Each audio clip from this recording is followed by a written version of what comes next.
রাখছি তে উঠবো কেমনে, এরপরে রুড়ে খানা দেয় না রে।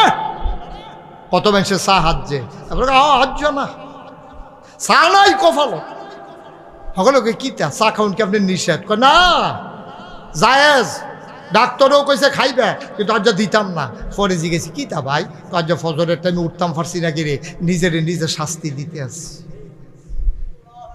পারেননি। এটা আসেনি এই মন তো অলি হইবেন কেমনে, কেমনে অলি হইবেন? অলিরা দইতা করে অলি হইছে। তাহাজ্জুদ সময় ঘুমে ধরে সরিষার তেল 1 নম্বর টাইম না রাখছে, ধরছেন সেটা দিয়া, তা এবার চোখ ফাঁক করে বউয়ে ধরছে, এবারে ঘর ঘরাইয়া সরিষার তেল ডাইলা ধুয়ে রয়েছে। ফরাইতে আছে ফরা আর ঘুমাইবা নি কি আবাদত রে। আমি ওই দিন দেখলাম আল্লাহরে কলি দাড়ির ভিতরে দড়ি দিয়া বাঁধছে, বান্দা তীরের লোকে লাগাই রাখছে, জুড়া নিয়ে গেল।